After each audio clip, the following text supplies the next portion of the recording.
Welcome to another episode of Distory. My name is Kirk from walkerscarp.com, and tonight we are going to dive into Snow White and her adventures, not to be confused with the scary adventures, which we will get to shortly, but we're going to start over at the OG 1955 Disneyland attraction that started it all. And with me, as always, to dive into all the details is Kate, the well-read, well-researched Cicerone. Kate, how are we doing this evening? I'm doing really good, actually. It's been a very fun day for a number of reasons. One of them, though, before we dive into some of the amazing things that we have found about this attraction that I don't think most people have ever heard about, I do want to talk about some Distory mail that I got. So Distory mail time. Distory mail, Distory mail, Distory mail, Distory mail.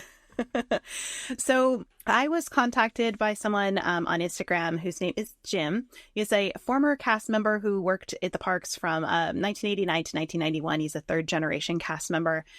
His great uncle once was one of the original concessionaires or lessees for Disneyland, which is like amazing, right? And he had a shop in the Indian Village and Fort Wilderness. So he told me this little story about how his uncle worked for him and used to tell him stories about having to take a raft over to restock. And then sometimes they would like fall into the river, which is really fun. And then Jim later ended up in the river as well because he worked picking trash out of the bushes and stuff and for the Pirate Water, Jungle Cruise, and all those kinds of things. So Jim was so kind as to send me 2 books. And one of them is this one that's called Roller Coasters, Flumes, and Flying Saucers. And it's essentially the story of Ed Morgan and Carl Bacon, ride inventors of the modern amusement park. So if you remember, this is Aero Development, who designed the rides for Disneyland. So in this book, I was flipping through it. I was like trying to see if I could find anything for Snow White in particular. And I did. I found a couple of, really interesting pictures and anecdotes and interviews from them, direct quotes from them, which I'll incorporate into this evening. But something in the very beginning, I flipped to the beginning of this book. It is indeed signed by Ed Morgan, who is one of the founders of Aero Development. So great big thank you to Jim for this book. And I am just blown away that I'm pretty sure that is Ed Morgan's signature. And that just totally made my entire year. So thank you, Jim, for sending in some Distory mail for us. We appreciate it. Here's Jim. I'll get her. Morgan. She'll really think it's Ed Morgan. And Jim is over in my chat right now. Thank you so much for the book. I really, really, really appreciate it. And it is going to be a treasured book in my collection. And many, many stories I think will come from it as well to share with the populace at large. So thank you for that. Yeah, that's awesome. I love that he geeked out on the fact that we're talking about rocks. So yes. So there are kind of people, Jim. That's right. Indeed. So that being said, let's dive into Snow White a little bit. So this one was called Snow White and Her Adventures, but it also was sometimes called Snow White's Adventures. Like the nomenclature guides weren't exactly very firm in 1955. So you sometimes see the name change on different Disney documents, but officially it was Snow White and Her Adventures when this opened in 1955. But this is a dark ride. And Kirk, do you want to talk about what a dark ride is just a little bit before we dive in? Oh my God, do I ever? How much time do you got? Your favorite thing. A dark ride? People kind of think about these in different ways, but my definition of a dark ride, and I've used multiple sources to kind of put this together because I did on YouTube a while ago a dark ride challenge where I rode all of the dark rides on Universal, and I also did all the dark rides at all of Walt Disney World. So a dark ride to me means that more than half of the attraction has to be indoors. So hence dark, inside. And these came from old Tunnels of Love, the old spook houses, which were slow and dark and usually not so scary, lots of like painted rides. But they were really thrilling and thematic in comparison to some of the earlier attractions. So this was like a perfect storytelling type of attraction to integrate into the brand new Disneyland park. Right. So I have a quote from Claude Coates that said, "The big improvement we made over what had been done before," meaning dark rides that had been done before, "was the way we left people with a little 2-minute experience within a certain story that they had known from our animated films. Now they got to see it in a more dimensional way, and this was an interesting way of doing it. So the difference here between all the dark rides that have come before and what Disney is doing is, instead of just, kind of going through like a haunted house or like whatever it is, just kind of like a random theme, this is an actual movie that guests would already know very well the story of, and then they're getting to experience it in, this three-dimensional way. So yeah, and you find this happens with Snow White. Remember, we just had talked about the film and the success of the film. It was the best performing film. So it's just like it annihilated everything. It broke a lot of barriers in terms of thematics and somebody watching a 90-minute experience of cartoons. So many folks were very familiar because it was so popular. So this attraction was something that a lot of people would emotionally connect to as well, because they saw this as one of their very first films, or with their families, or as a talkie color full feature cartoon. Yeah, very, very popular. We should do maybe some concept art first, I'm imagining here. But I do have a couple of things. I have Claude Coates and Ken Anderson, who were the main Imagineers who worked on these rides. They had worked on the original films in Disney Studios for the dark rides in Fantasyland for Disneyland. So it made sense that then they would just work on the rides as well, because they already knew the stories and whatnot. And Ken Anderson himself was an art director on Snow White and the Seven Dwarfs, and had built a scale model of the dwarf's cottage to guide the animators during the film. So he was very knowledgeable about all things Snow White. As we go through here, you'll see a lot of their concepts and things pop up, but these are the two main people that were working on this in terms of the concept art and the direction for this attraction. What do you got over there, Kirk? I have horribly drawn AI Snow White drawing her own ride. Look at her hands, dude. So I found this really fun feature. I've never used AI art in Canva before. So today I was like, I wonder what it'll do if I have her create her own art. Because it doesn't look like Snow White. Well, her hair's kind of there and her red lips and kind of the baggy sleeves. But yeah, the hands are horrible. But look, she's like drawing out her own ride. But that's not real. Let's talk about real. I had a question. I had two conflicting, and I know you know the answer to this. Mm-hmm. The concept art for Snow White and Her Adventures, who was it originally drawn by? Because I had two conflicting answers on my internet sources. And I know this is Ken Anderson that did this one. Ken Anderson did this one. Mm-hmm. Okay. And it's an interesting thing because this was one of the original early layouts before they made a lot of decisions about this attraction. What you're seeing is like the load and then each scene by scene as the ride vehicles go through, and then where you would actually exit. So like remember the whole concept of this is to create a thematic storytelling experience in the best way that they could with the technology that they had. Yeah. Well, and the interesting part is that Snow White is actually seen in this version, which we'll talk about later on. She doesn't appear in the attraction, but she is in this version. And so you see the witch in the dungeon, a scary forest. You do see the dwarves are heavily featured in this one as well. And so there's a lot less dungeon and witch, and there's a lot more dwarves and Snow White. So that's just something to keep in mind with this concept as we moved forward, that this was a very different direction that was very early on. And if you don't mind, Kirk, I'd love to talk about like some of the early prospectus, what it said about what this ride was going to be. Yeah, go for it. So originally, this was going to be called the Snow White Ride-Through. This was very common with all the Fantasyland rides. They were all called the Peter Pan Fly-Through, the Alice in Wonderland Walk-Through. Those were like the names that they just called them early on in Fantasyland. But in April 1954, there was a prospectus that came out for Disneyland. They actually had a couple of versions of this. This is what they would use and take to investors and say, this is what Disneyland is going to be, because nobody knew what the heck it was. So they have a description of what the Snow White ride was going to be at this point in April of 1954.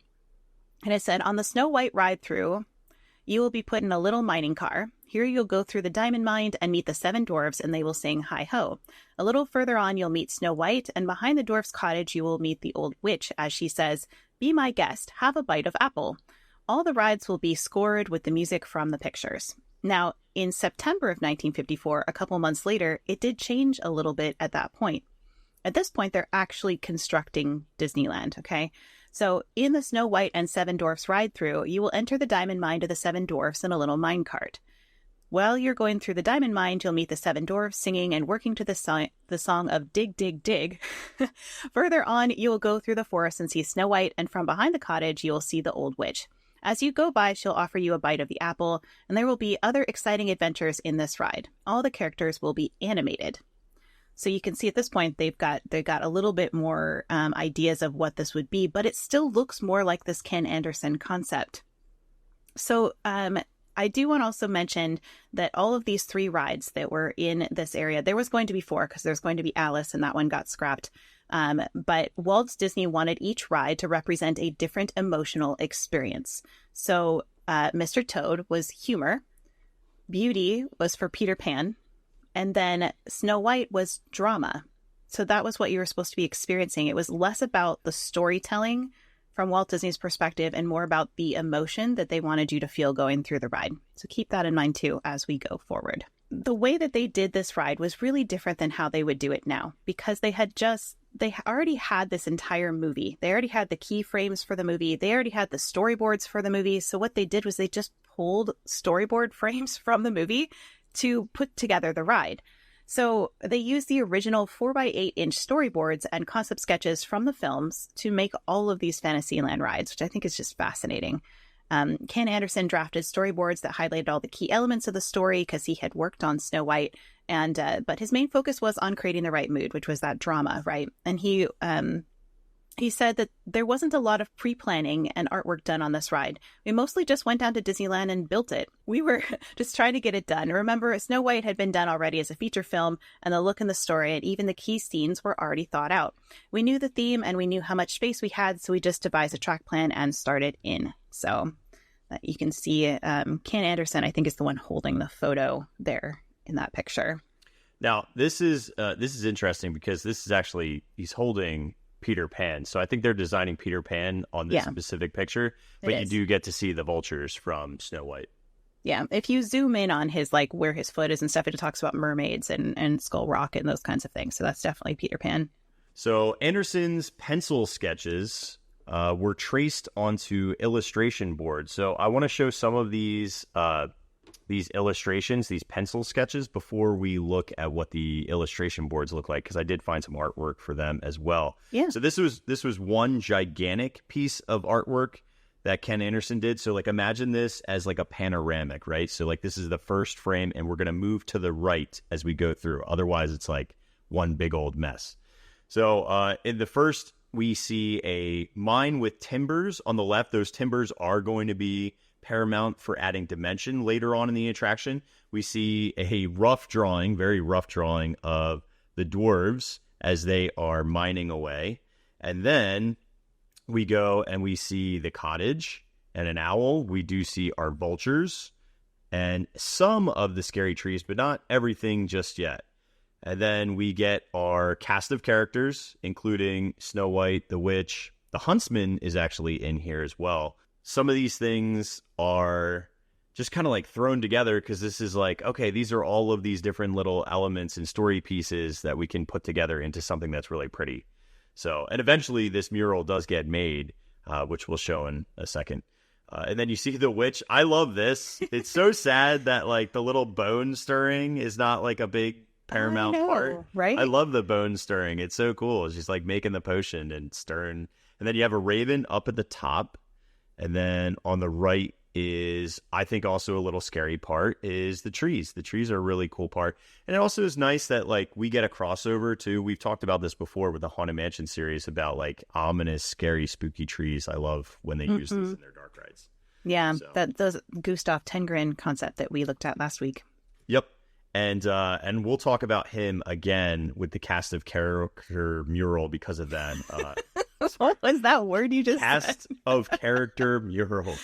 It's like, because it's like all of them together, because he designed a theatrical movie poster as well. And I love, this is like a really great picture, this picture with the witch pushing the boulder over, because we see this witch boulder picture many times and it changes almost every single time. So it's cool because you get to see that one kind of like work its way through. I have a bunch of pictures for that later, but So those are the pencil sketches. Do you want to talk about anything else before I talk about what did they do with this Ken Anderson pencil sketch? Yeah, I just forgot to mention that inside, this is what a picture of original Fantasyland was going to look like. And you can see those buildings that are kind of there today, the show buildings that are like arms around the castle. And you see Snow White there on the left-hand side. Of course, Alice in Wonderland was slated to be right next to it, above it. And then on the other side, there's Peter Pan and Mr. Toad like there are today. Lots of these attractions that are in here are never actually came to pass. So this is actually a fascinating look at it. But that picture looks like a clown face. It's got two eyes. It's got a nose because of the carousel Dumbo or teacups Dumbo, right? Yeah. The eyes. And then like a weird grinning smile are the show buildings. Yeah, it was a very different layout. This is when they had the duck bumps were in the center there, which was like a water bumper boat ride. And then they had like the old mill Ferris wheel. I know the duck bumps. That's the greatest name. Did they ever build the duck bumps? This is the first time I've ever Tokyo Disney Sea, they did Aquatopia. It's kind of like the duck bumps, but it's just not quite the same. But they're like, it's like steampunk though, right? And it's on like a layer of water and then they smash into each other. I mean, I guess kind of with flying, what do they call them? The saucers? Kind of like the saucers. Yeah, the flying saucers was like the non-water version of it that we got later. And then it did go into DCA with the flying tires for Luigi's Flying Tires. We got that as well. So, nothing ever goes away, right? In Imagineering, but... That's my only claim to fame is I did that ride once. And it doesn't exist anymore.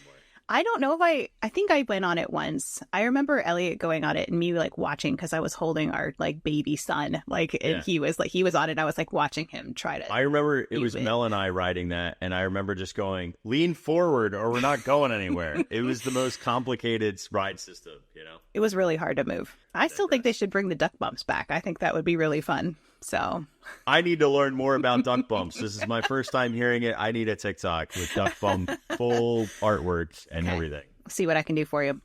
Do you want to talk a little bit about the mural then? Yeah. So remember, Anderson's pencil sketches were traced onto an illustration board. So they basically projected these onto this giant illustration board. And then eventually they propped them up. Artist Paul Hartley helped like ink and color this. And then it eventually turned into these high resolution images that they could project onto canvas. And then the canvases were all like, it was sketched out. So this is what like the highly detailed version of this mural. Hence why this section is called mural plural, because it's many murals. Love it. Yeah.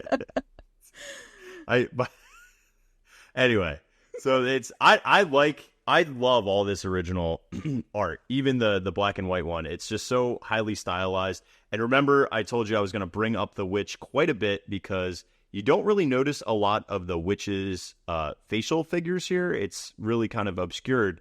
And yet, when you look at her at the cauldron, her face has lots of details. So like you can see that, like her nose, her eyebrows, her hair, where it's less drawn out in the Boulder picture. It's true. And then here is, this was from a 1955 television episode, the Disneyland pre-opening report, which showed these projections and someone painting them on canvases. So the canvases all came together and they attached these underneath the facade. So like this is like the first kind of like, okay, well, what are all of our storylines going to be from? So it comes from this pencil sketch and then it goes to this canvas print, but we're like still not really designing all of the stuff inside just yet. This was just kind of like where we were headed. The illustration boards were just 4 large canvas panels that several artists worked together, traced, painted, and re-Disneyfied the mural art. Once painted, the sections of canvas were permanently glued to the attraction's 40-foot by 8-foot outer wall. Additionally, painting was completed as necessary, and a final seal of lacquer was applied for a shiny finish to protect against fading from sunlight. Fading was a reoccurring problem for many reasons, specifically with the murals, which we had talked about how a lot of the murals got torn down when they redid Fantasyland and they lost a lot of that art. So this would be, it's true. They lost this whole mural when they tore it down. And now, one thing that's kind of cool is I did find a picture which showed a seam of these murals. So you could actually, interesting. So you can actually, oh man, dude. Yo, this is seamless now, dude. She's getting, when Kate gets, she's like, oh, that's interesting. That means Kate's going to ask for this picture later. Yes. This, you can actually see the differentiation between the two different panels of canvas. So I just thought that was kind of cool. That is cool. Yeah. So I know that the interesting part about this mural is that the central point of it is, Snow White and the dwarves and kind of the castle in the clouds and all the beautiful things. But if you kind of go out to the edges, it's more the scariness. You've got the creepy trees and the witch and like all those things. So it's interesting because there's a lot of foreshadowing. As you kind of get closer to the entrance and exit to the ride, you see more of the scary elements to it. And then you see the happy ending in the center, which I think is really interesting how they organized that to appear. And it was all supposed to be a preview of what the ride was going to be for the people who are standing in line, right? Preview of coming attractions. That's all over the Disney parks, like the posters when you walk in under Main Street, you see the previews there. So this is something that's done all over Disneyland, and then they just did this in the Fantasyland rides as well. The pictures I have up right here, it's from the Mickey Mouse Club. They had like a magazine, and this was printed in the magazine, and it showed like this is the original, and then that's the fully laid out one, which obviously has a lot more detailing than the right hand side because it's painted. And then this was a 1954 Dwarf's Cottage painting. This was done on tempera board by Ken Anderson. What is this? You just have to go now because it's there. Oh, what do you want to know more? Oh, looks like my hooks are working, kids. So, can you give more backstory on him? Like, just like who he was as an artist? He was a Swedish artist, and so he illustrated a lot in the European style, much like Albert Herder as well. But I don't have a ton of other background about him beyond that, just because I haven't done a lot of research. That's all I need. That's perfect. Okay. Tangren's gone. What? Okay, so this is from the movie poster. So this was that cast of characters that we were talking about, and there is the huntsman right there. And then now we're going to progress into how this gets illustrated into the mural. But there was also scenes that were from the film that actually were part of the ride concept art, such as this, which was Tangren's The Witch at Cauldron, which was deleted from the film. And there he is, bone stirring like normal. And then we also got in 1948, so remember, this is still pre-Disneyland attraction or opening in 1955, one of those little golden books came out. I loved those as a kid. I had tons me too. Of these I still have a bunch. Although Snow White, she got a little done dirty with her eyes. I don't know what they're doing there. Yeah, she's cross-eyed. Or no, like, what is it when they're, it's like two lazy eyes and they're wall-eyed. Wall-eyed? Yeah, there she is. She's wall-eyed. And then, but that same exact artwork was found in there. So the bone stirring did not go away, but it's not really like in a cauldron. It's like in a wicker basket, which I also thought was a little strange. Isn't that weird? It's got a little knife there too. What is she cutting? I don't know, dude. Like, where'd she get the bone, Kate? Where'd she get the bone? I don't know. I have all the questions. Hang on. Here, double picture. And then in 1956, this is what we get on the first painted version of the mural that we just talked about for Snow White's Adventures, which it actually does start off as Snow White's Adventures, then it changes to Snow White and Her Adventures. It's Her Adventures, but they also like I said, they kind of did Snow White Adventures as like they also called it that, so it was kind of both. But there was I saw a video online, and of course I didn't take pictures of it because it's like not really that important, but there was they actually had a sign outside that said Snow White's Adventures, and then it was like Snow White and Her Adventures. Like, it did change. Like, the names did change. I don't know who was first, but Snow White and Her Adventures was original in 1955. So then it kind of like, I think they more casually called it Snow White's Adventures because it was just less of a mouthful. Mm-hmm. That makes sense. Yeah. No. It makes perfect sense. And then here's the final mural, which does have our theatrical movie poster art. So there you go. Yeah. Let's talk a little bit about ride design then. So Ken and Claude were the ones that designed the interior sets. I have a quote from Ken Anderson. He said, "You had these various scenes in mind and you had to make three-dimensional versions. A lot of it was done with flats, dimensional cutouts, and we would go in and paint these ourselves, and you know what they were. They had to be drawn up and painted." So, and then Bill Martin was the one that made all the final modifications to the track layout after that in order to fit the shows inside the buildings, in which in the case of Mr. Toad, it didn't actually fit and they had to add an annex, but that's a whole nother story for another day. When it came to painting, most of this attraction was painted by Grosh Studios, but who also painted Peter Pan, but they got too busy to paint Mr. Toad, so Claude Coates was kind of recruited and pulled in to do that one. Ken Anderson had made a lot of varying color palette choices for the different scenes, but in some of those scenes, the painters just kind of abandoned his colors and went with their own, which is partially why it became so dark and spooky, was because the painters kind of just did their own thing. And then Ken Anderson did paint parts of the theatrical flats himself. Ken and Claude painted the mural out front, which we talked about. And then it's interesting because Peter Pan and Mr. Toad were all entirely mocked up at the studio, but that was not the case for the Snow White ride. For whatever reason, they never mocked it up at the studio. They just put it right into the attraction, which I thought was really, really interesting.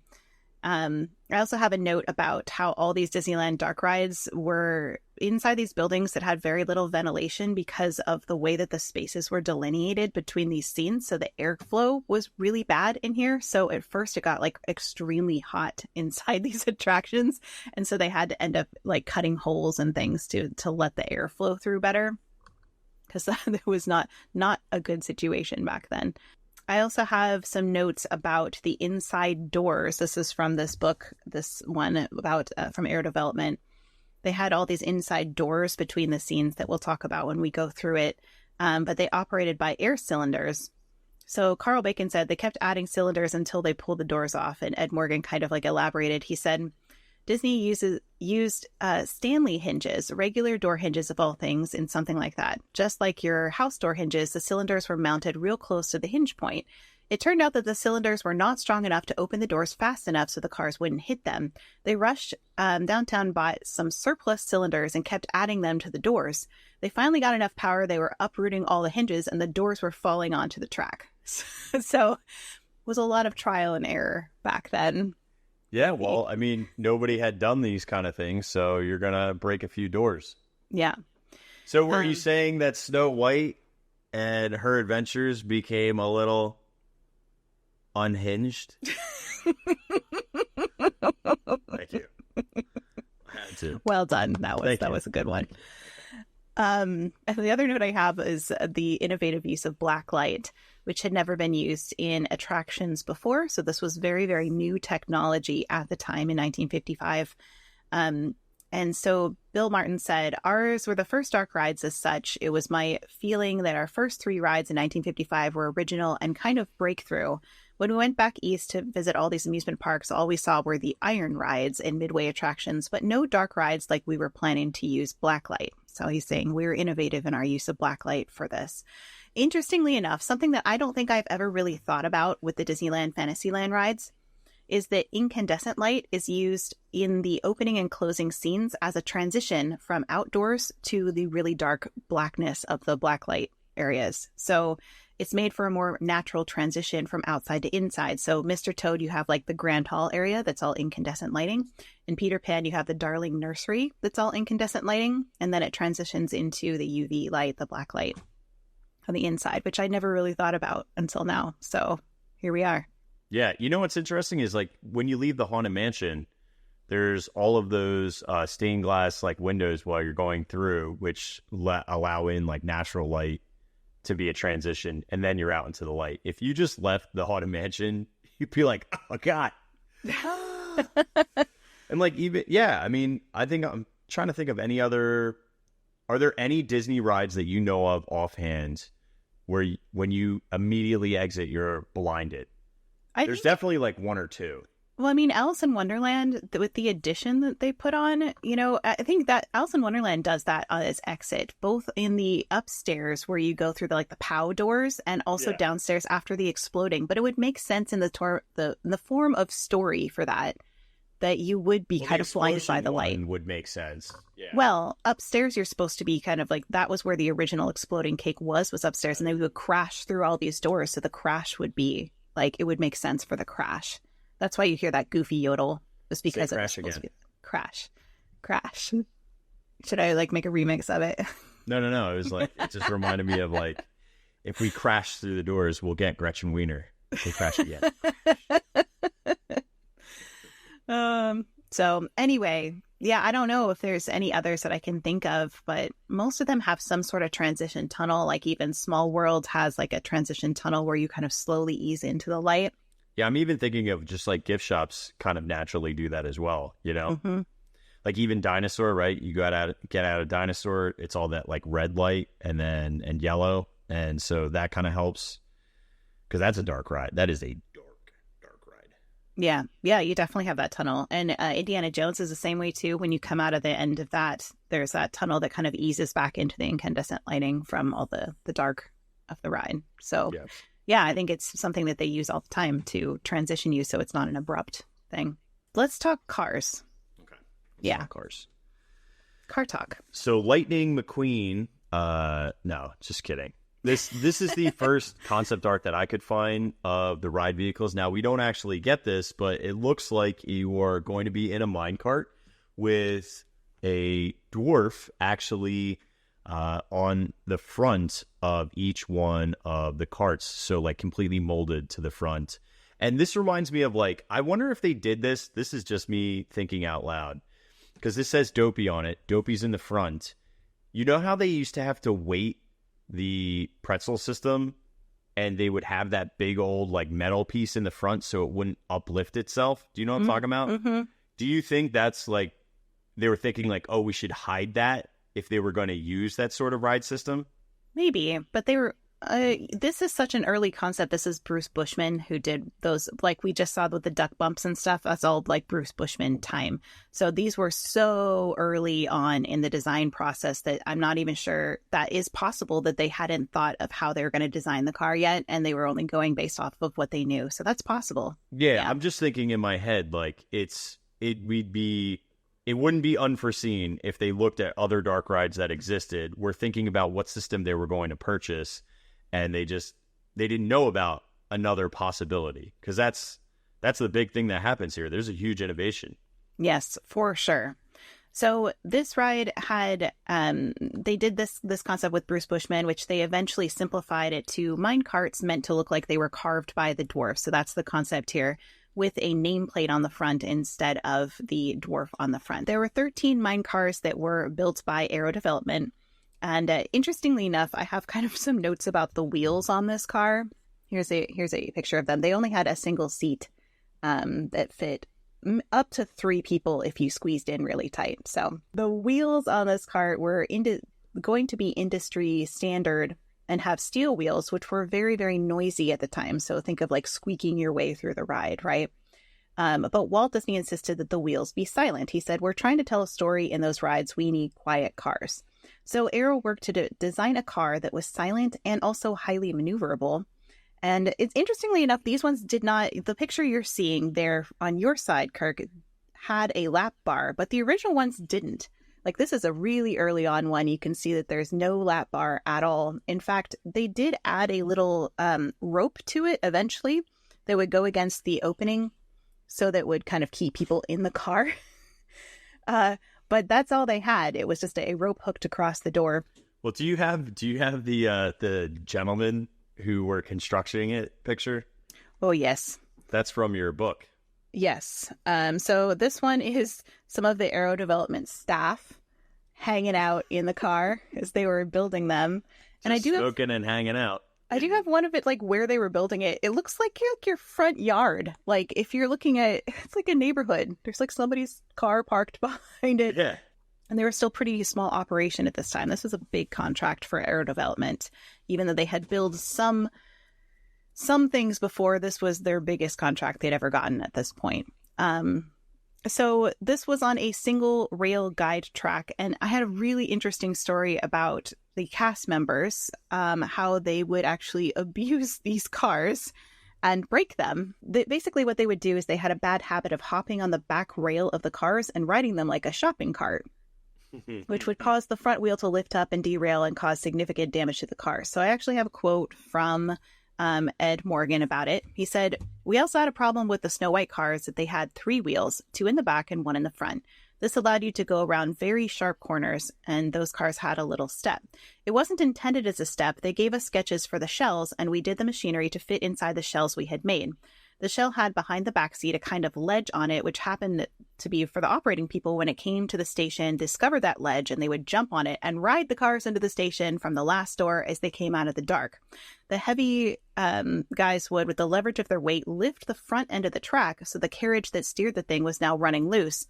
We didn't know what was going on. We were off doing other things, and we come back and they were having all these problems. And we discovered that these kids were jumping on and they didn't know what they were doing. And of course, they were derailing all the cars. And in the meantime, they wrecked the carriages on some of them due to the impacting on the pavement. So some of them had to be taken off and put in the alcove and the ride on a minimum basis. So basically, like, they destroyed these cars by riding them like a shopping cart." So, That's you know, a shame. yeah. Kids are kids. Yeah, I was trying to look for the ledge. This is probably the best picture I could find. And it was a very small one. So they eventually did fix the problem.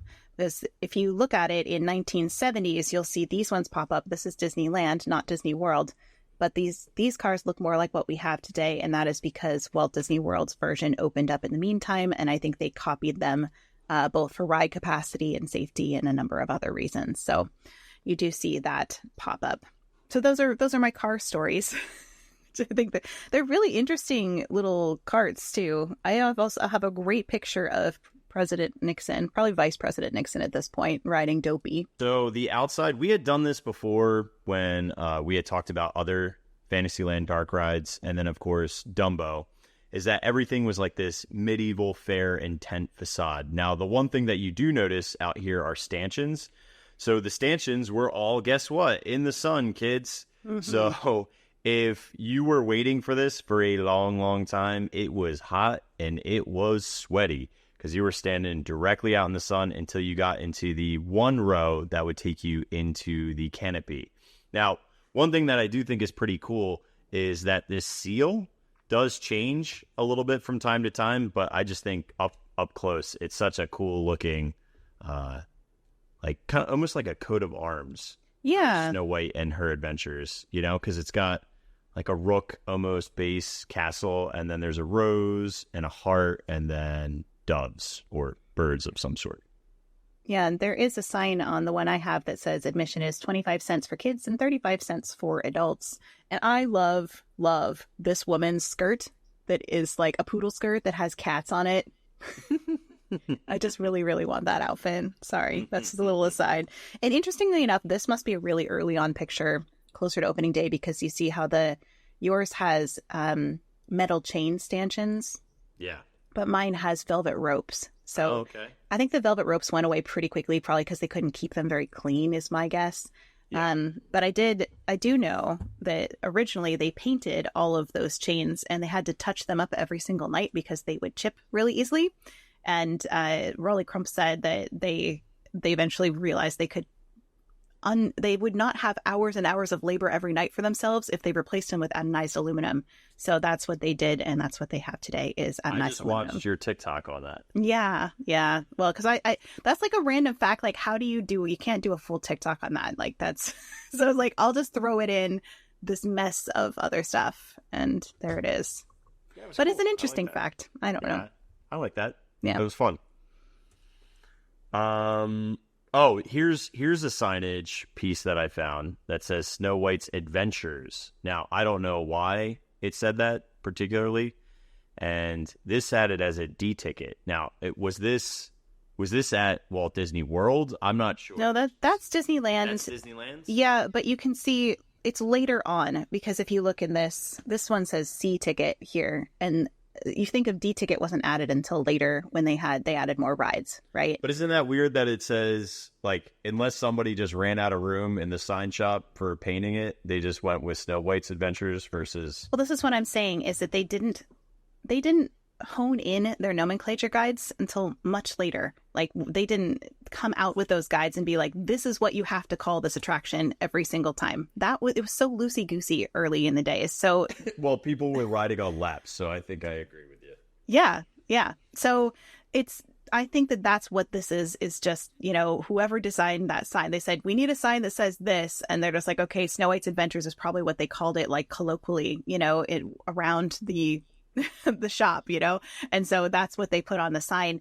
And it wasn't until I think it was Marty Sklar did a lot of work with the nomenclature guides, and that's also where we get them calling them attractions and not rides came from a lot of those things too. So there's some really fascinating guides out there that they gave out to cast members saying, like, this is how you speak at Disney, these are the words that you use. But before those came out, everybody just kind of like, is every man for themselves. And we see a lot of rides, like that's how the Jungle Cruise had like a million different names, right? The Jungle River Ride and all that kind of thing.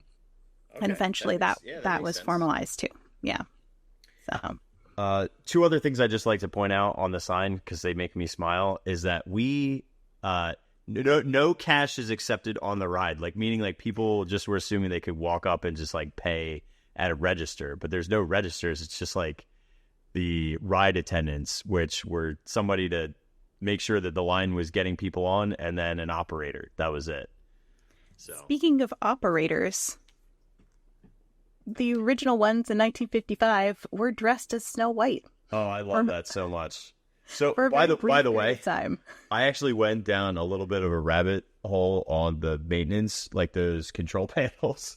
Did you really? Yeah, that's awesome. But I'll get into that in a second. And then the other thing on here is children under 6 must be accompanied by a child, which I think is interesting because now, still at least I know in Walt Disney World. You mean accompanied by an adult, right?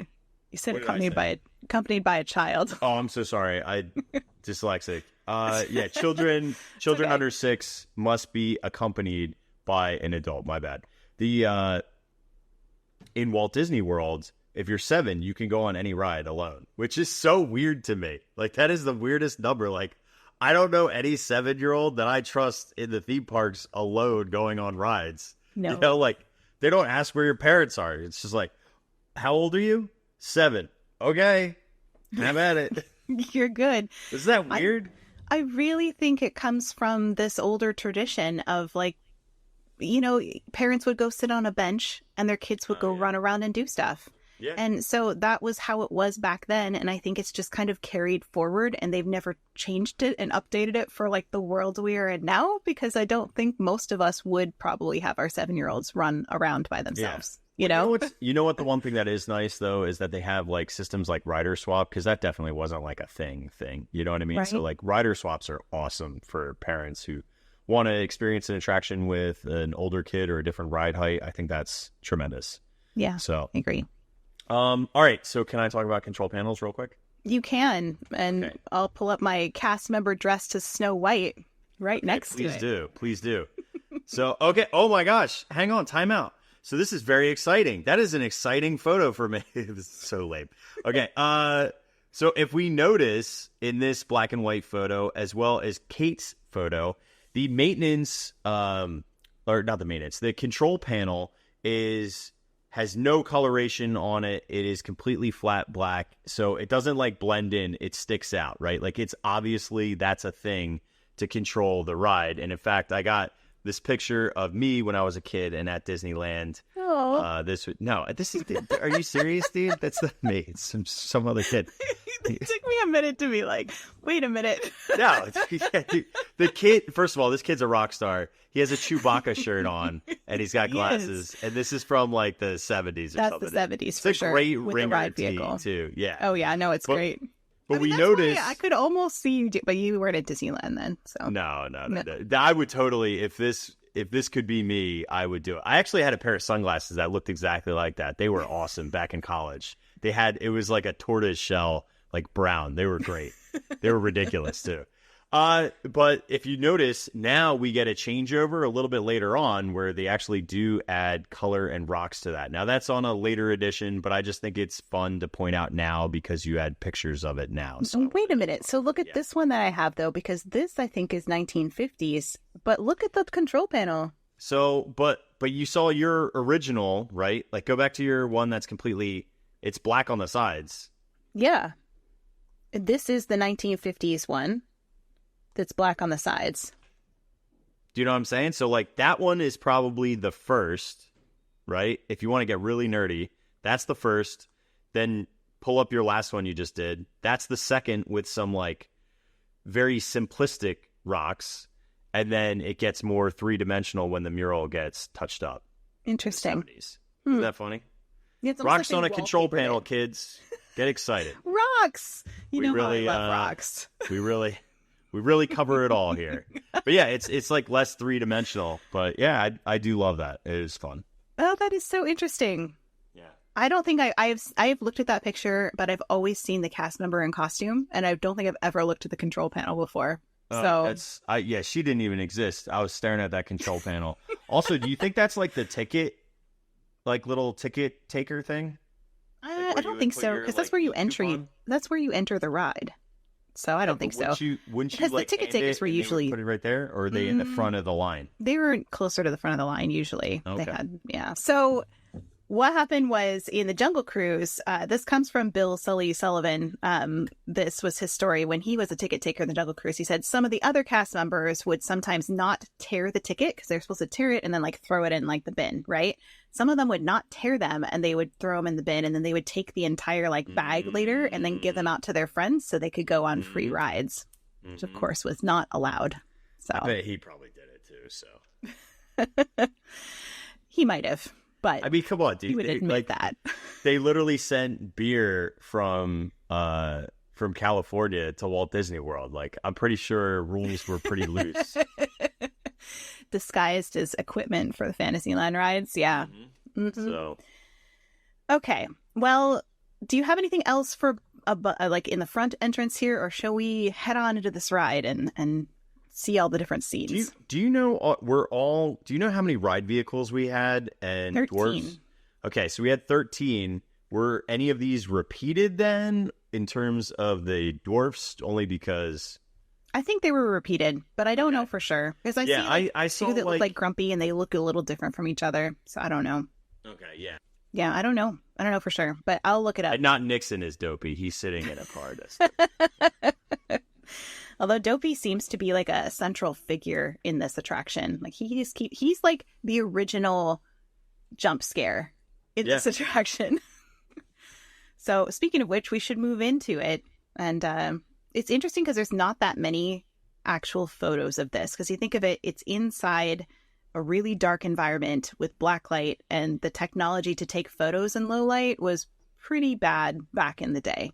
So we do have a couple of pictures and things to show you as we move through this, but the ride begins with an entrance into the dwarf's mine. And we do have that wonderful concept art picture that shows you kind of where it starts. And you go through some timbers in the mine tunnel, and then you'll see this mural of an endless mine shaft. I've seen a couple different versions of this, but it looks like forced perspective is used to make it look like the mine goes on forever and ever and ever. Is essentially what it is. Then you'll go past Dopey as he opened the door to the vault and has diamonds glowing on the inside. So I think I have one of this. He looks so weird in this picture, though. Like, for real. Like, here's the vault. Yeah, look at Dopey on the bottom. He's very tiny. Zoom in. It makes no sense why he's so small. And he's very creepy looking. He's super creepy. He's like little tiny leprechaun Dopey. Yeah, like Dopey should not be that small ever. No.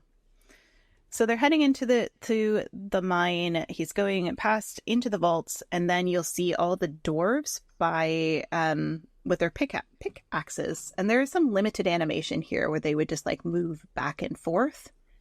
But some sort of like piston shaft would like turn them slightly. Yeah, it was like like the animation we saw in the Jungle Cruise with the very, very early animals where they just had like one motion. That's kind of where they were at that point. Mm-hmm.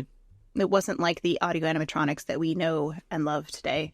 You didn't have a lot of animation because you were moving. You were going so darn fast that what you did was supply the movement for the characters. So partially like the car moving was part of the animation, right? Because you're moving so fast. They just don't need to have a lot of animation. Then after that, we have the Beware of the Witch sign with another jump scare from Dopey, who's a little bit more dimensional here. So this one is like Snow White's forest friend. So you'll see an owl hooting, you'll hear some birds chirping. A lot of the bird chirping was added later in 1961, but that's where we're at this your best point. Bird chirp. Chirp, chirp. It was a terrible one.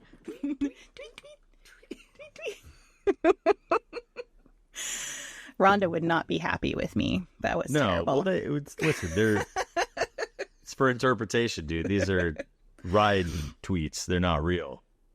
So at this point is when you go past like the forest with the friends, and then you would see this sign that says Witch's Castle one way and Dwarf's Cottage the other. So there is actually the Dwarf's Cottage. You see a picture of it in the distance. Interestingly enough, over the years when they painted these signs again and again and again to touch them up, I have a picture somewhere, and I couldn't find it for this, of this sign saying Witch's Cottage and Dwarf's Castle because somebody just mispainted it. Which I thought was really funny. So it's interesting because you don't go towards the cottage, which story-wise you probably should, but instead you go towards the castle.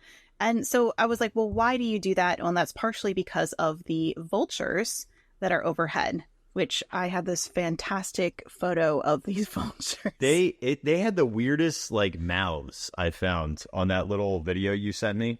Mm-hmm. They do have some animation where they kind of like turn their head to the right, almost like following you or like motioning to the side. But the video that he's talking about is actually some very brief footage of inside this attraction from a movie that was made by Universal in Disneyland that was called 40 Pounds of Trouble. It was made in 1962, and it was filmed at Disneyland. So if you want to see some vintage 1962 Disneyland, you can watch this movie not made by Disney in Disneyland. And it has some just 2 brief periods of footage from inside this attraction. Not very much because it was so dark. And you guys thought Full House was the first thing shot in Disney. But they did have, so they had the vultures, and so part of that is like they're looming over the cottage. So you're like, oh, I want to get away from the vultures. So you're going to run over into the castle instead. So then you go through these gates into the castle, which are, I think it's really interesting to see these because of what we get later for Snow White's Scary Adventures. And it does say to Dwarf's Cottage way back there. But what happens is these like portcullis kind of drops down and shuts, and it blocks your way out of the castle, forcing you then to go through the dungeon. So so here I want to pause and talk about why there's so much dungeon in this attraction. Okay? Because that has been a question that's been on my mind for years, and I finally found the answer to it. So are you ready, Kirk? Are you ready to know why there's so much dungeon in this attraction? Because there's also dragons. No, but that's funny. No. So why there's so much dungeon in this attraction is when the 1937 film was being storyboarded, the prince actually had a much larger role in the film. The evil queen kidnapped him after he refused her marriage proposal. So she wanted to marry the prince, and he was like, no thanks. And she said, well, you're going in the dungeon, sir. And so then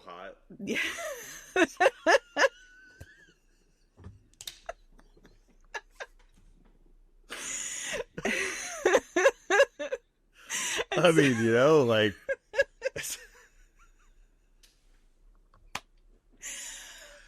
not where I was going with that. But all right, sorry. She did take him to the dungeon and then chained him up. On brand. And then there was an entire scene with him being introduced to some of the skeletons. and one of them was named Oswald. Oh. So Oswald the skeleton. And so this scene was entirely scrapped. We know a lot of these scenes that, you know, were done in pencil sketches and whatnot, and like never made it to the final. But so this never even made it to that like novelization I talked about that Dorothy Ann Blank made. It never made it to that. But the scene was scrapped, but I think the Imagineers probably missed it or thought it was funny or thought it was good. So they brought it back for the Disneyland ride in a big way. And that is why we have so much dungeon in Snow White's Scary Adventures, in this attraction with Snow White and Her Adventures. And it carries all the way through to today. Because in the movie, there's not that much dungeon. But it's because the queen wanted to marry the prince and she stuck him in there and then he introduced himself to a skeleton named Oswald.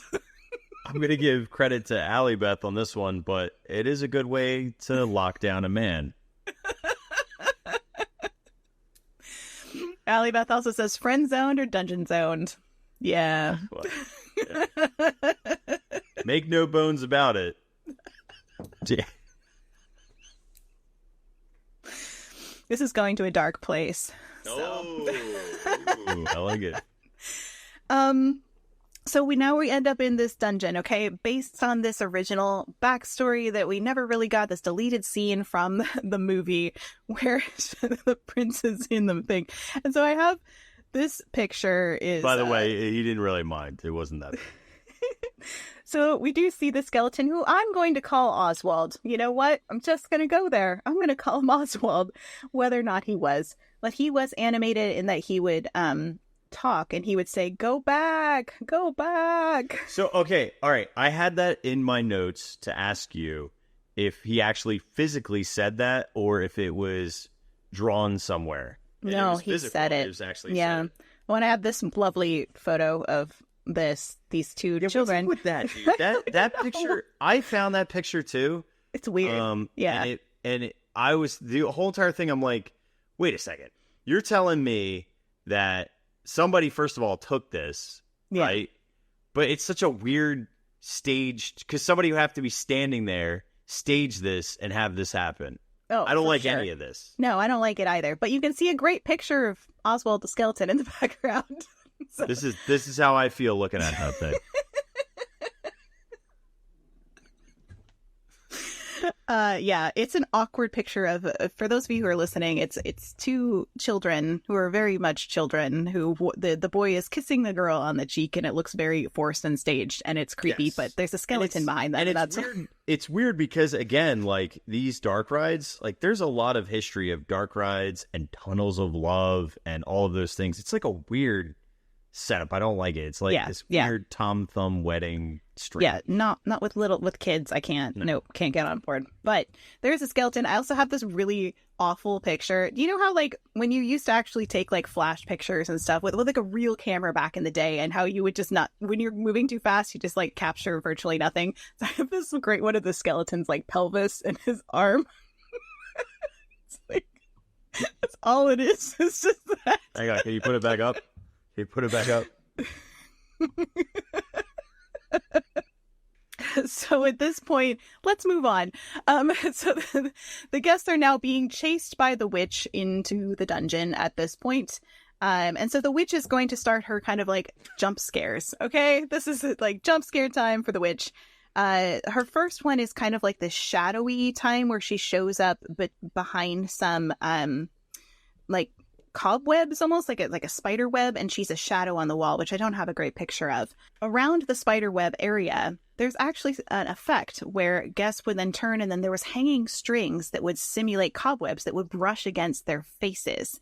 This is from a guest. So cool. Yeah, from a guest memory, they said there was a random piece of twine that hung down from the ceiling that brushed against the rider's forehead while traveling in pitch black. And it says, I dreaded that portion of the ride just as much as I feared the shaking skeleton that ranted a recording, go back as you pass by. And he said that ride's terrified me more than anything. But if you remember, when we talked about in the Haunted Mansion, I believe it was in the attic, there was a similar effect that they were using in 1969, where there were strings of like cobwebs that guests would go through that was supposed to brush against them, but the guests pulled them down.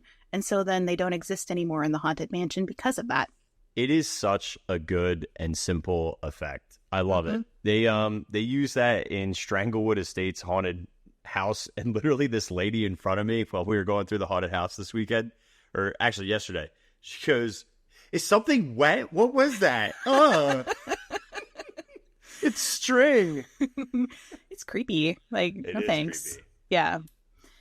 Alrighty. So after the string effect, there we also see the witch who is with her bubbling brew and her poison apple, which I think is one of this picture is unhinged of this. So here she is. She had red eyes too, and there's like painted flames on her cauldron, and she had simple animation where she would just like, she has the apple in her hand and she would just kind of rotate and move it over the pot like she was about to throw it in. And she did say, this is her one line, she'd say, "Have an apple, dearie?" Which is a line that's also heard in that 40 Pounds of Trouble movie. So if you want to hear what it sounds like, that's where you can hear it. But she's super, super creepy at this point. And lots of black light effects too in this area as well. But then you see her, she's not done though. She comes back out with the poison apple. Now it has its like poison on it, and she pops out and she does some cackling here.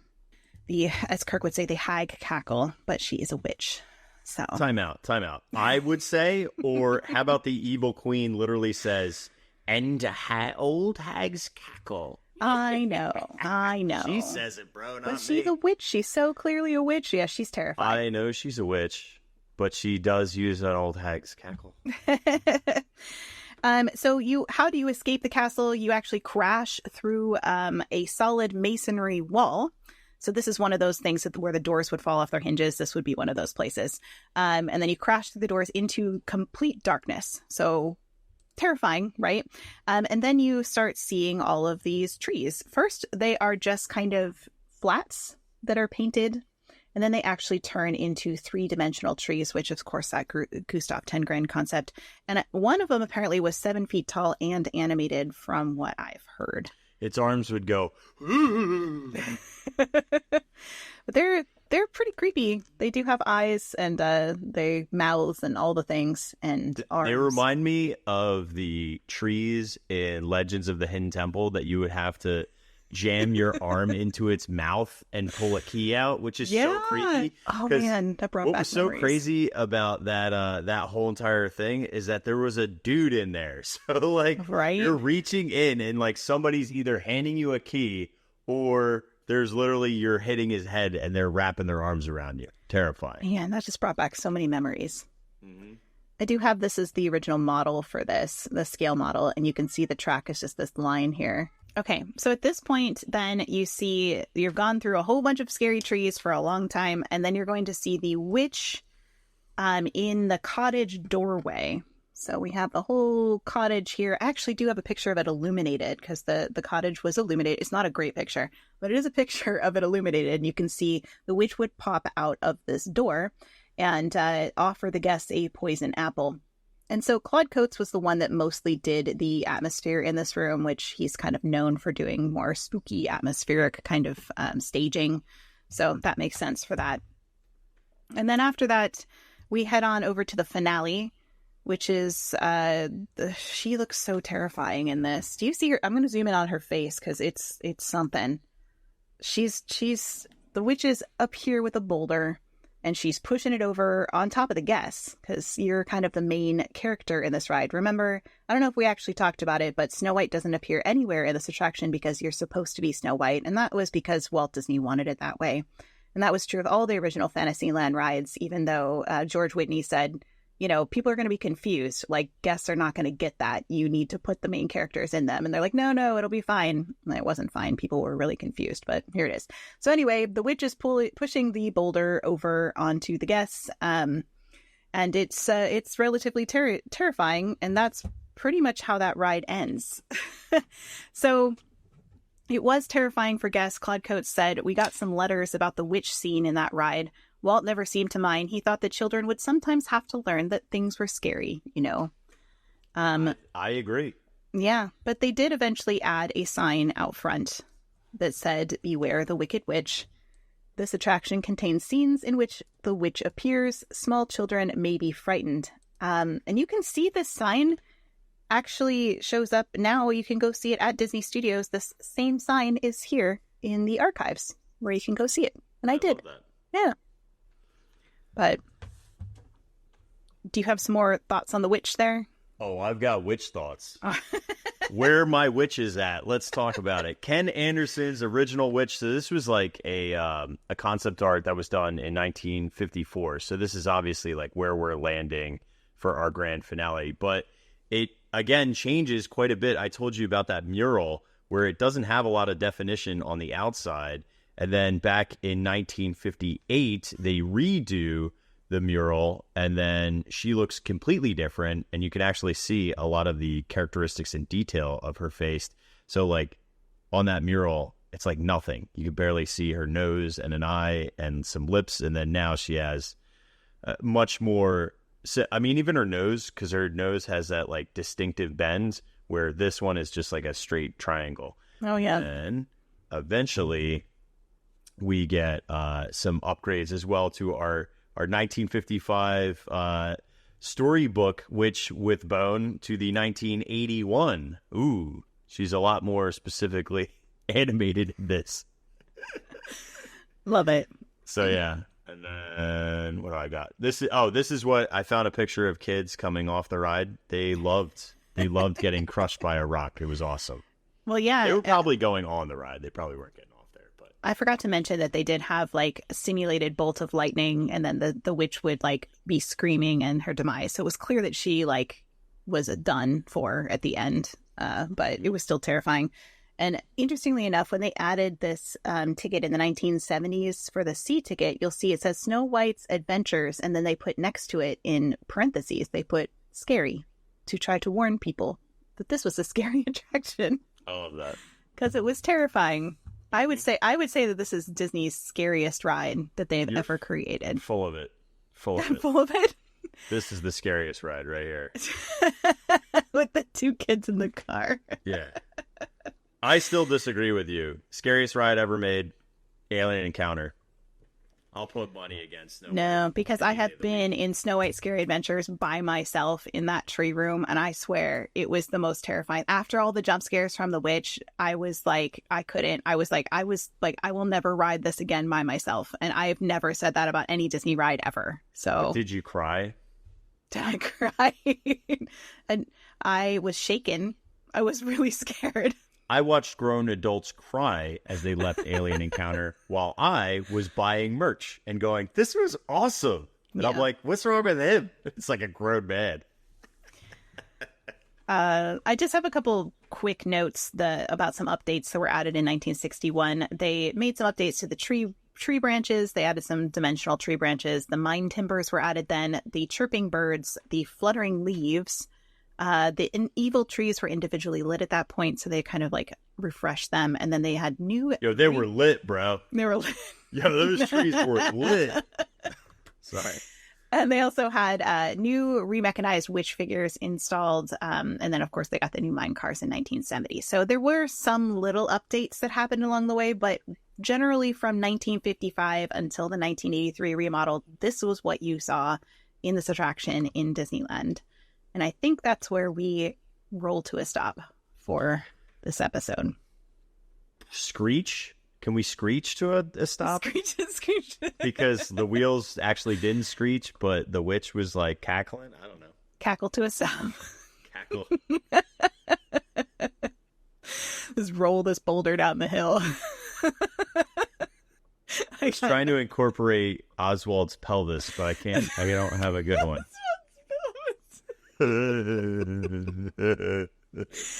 Now every time I see a skeleton, I'm just going to say, hey, Oswald. What's up, Oswald? Hey, Oswald. I'm sad that didn't make it in the movie, although I can understand like the weird proposal from the queen to the prince, like that being nixed. I think I'm good with that. Yeah, I mean, there's concept art of like literally the prince with his arms above his head, like chained up, and the witch is, it's weird. Some weird evil queen stuff going on. Jim says you aren't hip enough for a pelvis joke. Oh. Oh, that's good. I like that, dude. That was fantastic. Well done, Jim. Well done. Oh my gosh, yeah. That was you got me right in my funny bone on that one. Oh. I found it a little humorous. At least it wasn't broken. I got nothing. So that means it's time to wrap it up. I can't believe you didn't get the humorous one. That's like another bone in the body. I did get it. Just wasn't funny. What in the...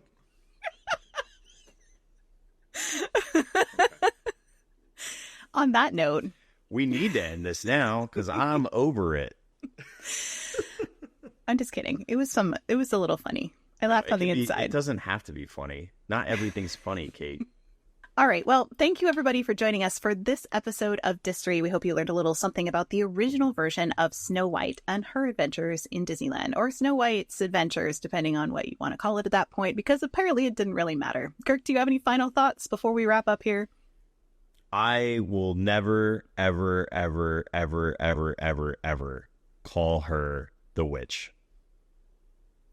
Why not? That's what her name is. It's literally all over everything. It's on the signage. It's on the concept art. It's on everything. It's so wrong to call her the hag. It's not even her name. Meh. Unbothered.